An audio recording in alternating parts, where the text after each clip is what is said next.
Greetings and welcome back to the lab. Today, we're going to talk about the big clock again. I've had to get a little ahead of you guys to figure some things out. So there's some things that are done now and decisions that have been made. But first, some housekeeping. I've ordered the last couple of components. Unfortunately, as I record this, it's the weekend before Christmas, and I think things are kind of stuck in shipping. So I'm probably not going to have it. I would like to have it done before Christmas for myself, but I don't think that's going to happen. So I think we're going to be possibly into the new year by the time I get this all done, but I can see the end of this. So this has got me excited and I want to get this going. So let's take a look at, let's see, first let me just sort of tell you the story of what's going on. We were working on this, and let's see if I can find my circuit boards, which I buried under some other stuff. Sorry about that. There's enough circuit boards to get this part of it figured out. And so, if you recall, the plan was, at least from the top-down perspective, if we're looking at the front of the clock, I always have stuff hanging around here. It's going to look a lot like this. Now, there's also going to need to be some kind of controller to control this, because this is literally just the displays. So the controller is going to look a lot like this, except this is the one that I built before. Find a couple of things here to help me out, demonstrate. Let's see. This will work. There it is. That's the one I'm looking for. Okay. Yeah, give or take. I got a bunch of adapters out and everything while I'm trying to figure this whole thing out. So I'm trying to get a power source together that I can show you what the clock looks like, and I might have to flip it upside down, I guess, to do this. And always just flip the video, couldn't I? I'll just do that while I'm showing you.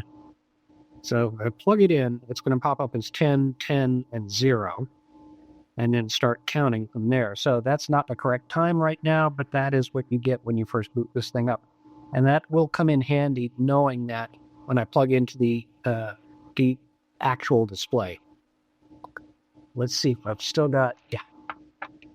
Here is the unit as I've put it together so far.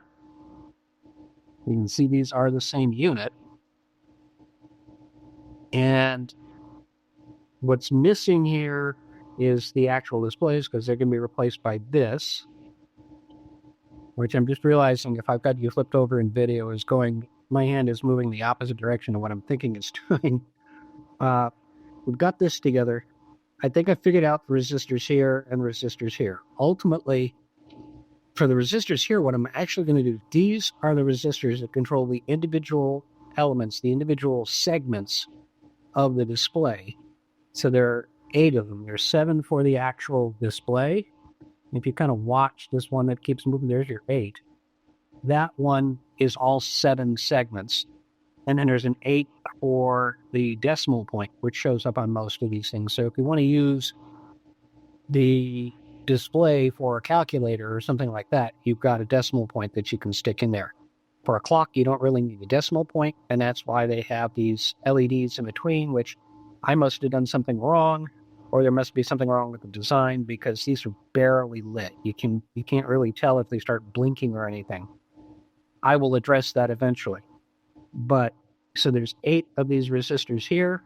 I'm going to make them actual just links. I'm going to replace the resistors with jumpers so that there is no resistance on this part of it, because once you get past these connectors here to go to the display here, then the resistors are actually on here. So I'm just going to send the power directly to here and then deal with the resistors here. Also, it occurred to me I want to actually have the ability to adjust the brightness of the display. So there are plans for that. I have a mock-up, but I'm going to show you in a minute. but I wanted to be able to figure out what kind of resistors I want to have in here, what value, depending on my yellow LEDs that I've got. And there are other issues that came up there. But ultimately, I'm going to put links here. I'm going to put the original values back here because they are biasing the transistors. And the way I've got this set up right now, oddly enough, you would think that if you're trying to power all of these LEDs and the ones in the middle here, that you would require more power to power these up than you do with what's in here. So, but what I found was that the more, if I put the same amount of power for this as I do in here, because there's so many more LEDs, it becomes so much brighter. So I actually needed to up the resistors that power all of these. So instead of the usual, I think it's 220 ohms for each resistor, I'm actually starting at 1K, 1000. So, but then I discovered that it was becoming really dazzling. And there's two ways I can show you this. Let's move some stuff out of the way. And at this point, we might as well flip back around so you can see what I'm coming up with here. So this is one of my little test boards that I use for various different things. And I made a note on the back. Yeah, this is the original. And let me show you the dazzle I'm talking about. And this is very low powered, but if you look, the LEDs are quite dazzling in themselves, even at low power. When I say dazzling, I mean it's like a star. If you have any kind of visual problems or if you need anti-glare on your glasses, then you'll understand what I'm talking about. Certain point sources of light will start to radiate out. You'll get, instead of just a dot of light, you get the dot of light plus a line and a line and a line and a line and a line like that. And that was bothering me so much that I decided, okay, these should be diffused LEDs. So I tried an experiment. So if you look at this, you can see what this one looks like. If I plug this in and plug that in, I want to run them both at the same time with the same kind of adapter. So it's apples to apples. There we go. And so my thought was, well, number one, can you tell any difference between the two? Because my thinking was that I've got some spray paint that is clear matte finish we bought for another project. And I thought, okay, I'll just put a few coats on this and that should dull it down, right? Nope, didn't dull it down at all. So the solution was ultimately to reduce the brightness, at least for myself. For other people, it might be jump cut. So what I was starting to say was, so this is what I ended up with.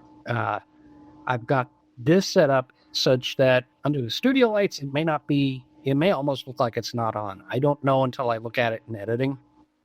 But for me, at night, waking up in the middle of the night and wondering what time it is, I can look over and see this.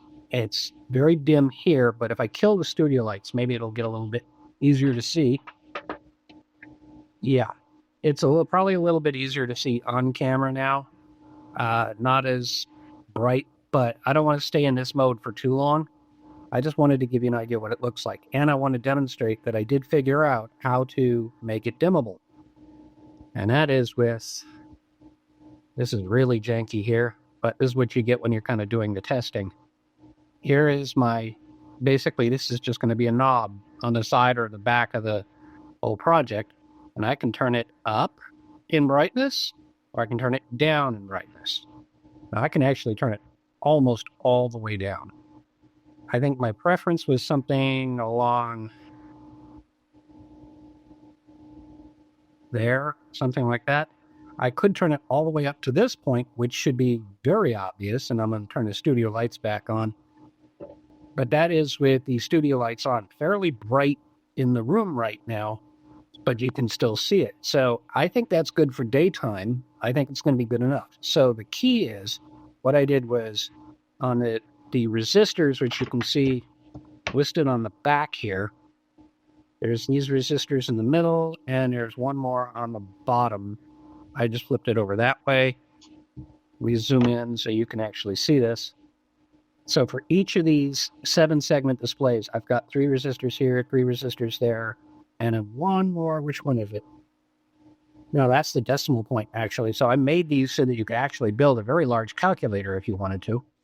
But it's this one here that, and also over here for this one. So you've got 6 here, you got another 6 here. That's 12, 13, 14 resistors are all going to be 1K. And then on top of that, that pot that I used to adjust it is a 5K pot. That was the smallest one I actually had. So I tried it and it seems to work very well. So what I'm going to do is put these resistors in like I've done actually on the live unit. I've got these resistors. I put them in the correct spot here. When I started, I got a little confused and I put them on the front. And the problem with that is if you try to stick this through the front of the case, which reminds me, I got one more thing to tell you, that the case is basically on its way. I think I may have already sort of implied that with parts being ordered and they seem to be stuck in shipping. So the case is on its way. The idea is that this is going to push up against the front of the case. There's even a spot here for the colon. I just haven't actually wired it in. And I also did this with red lights instead of the yellow lights. So what I would suggest is that at 1K, you're probably going to be good. And you can use almost any color you want. You probably want to use diffuse lights instead of these point lights like these are here. And I'm also doing it with what they call straw hat LEDs, which have, if you think of what a straw hat looks like, the dome part of the hat, that's what they're referring to. They're a lower profile than you get with just a standard 5mm LED. Finding everything in straw hat, though, turns out to be not as easy. So you could actually adjust, if you want to, the 3D print to have that wall be a little bit thicker. The front wall of it should be a little bit thicker, and that should take care of a taller profile LED. It'll also make your entire print that much heavier, but that should take care of that. So I've got the resistors on here. I've got the LEDs on here. I've got this wired up. I got the 2 connectors that I need, the pin headers. I got that set up, and I've got these wires running. Basically, right now it's not connected to a controller. So what I did was I used a breadboard to essentially make everything, all but one pin, be the same power source. So basically it's like saying you need a ground and you need a positive in order to power an LED. I've got one ground and however many this is, 7 positives all tied to the same rail. That way I can get it all light up and verify that this is actually functional. I need to get the colon hooked up, and that's another connector that's going to go right up here. But what I did want to warn you is if you start building these, you want to make sure that probably that you put the LEDs in first and then try to get the connectors in. The way I spaced it, trying to get the soldering iron in there, got a little complicated. And when I went to solder in the LEDs for the colon, I ended up burning the connector. So I had to remove it and put another one on. That was not in the plans, as no, I was expecting. But I got it done. I got it all put together. So this is where I am in the project right now. I've got this put together along with actually a tester here so I can figure out some more stuff about how much power it's drawing. But as it stands, actually, you see this is connected to a small power bank. This turns out this is the only one in my collection of power banks that this will work with because it draws so little power that the power bank is actually shutting off because it thinks there's nothing connected to it. Yeah, which is a little odd. I have other power banks that look like this. So the circuits in these power banks, it depends on if you have kind of a smart power bank or a dumb power bank. This would be dumb. It just gives power regardless of how much it is. The others are all, I guess, figuring that there's so little draw that there's no point in being on, so they shut themselves down so you don't overdrain the batteries. Well, I just let it shut itself off this one and then just recharge it so I can actually keep playing with this. Eventually, the plan is I will have something more like this where I've got a wire going into the wall. So that is the plan. I don't know. I'm not going to have these connectors. I don't think. I haven't figured that much of it out yet. So that's where we are with this. What I want to do is build this out enough, the controller, and get those resistors in here and the other resistors in here and get the actual chip in there so I can then, instead of using this breadboard here, I can take these wires, plug them into here, and then be able to see it actually controlling this. So that's what the next episode is going to be. And I think that's it for now. I just wanted to catch you up on where I was, and we'll get to the rest of this. So now I got to go edit this video and get it up so you see what I'm doing. Thank you so much for watching. Have a great day.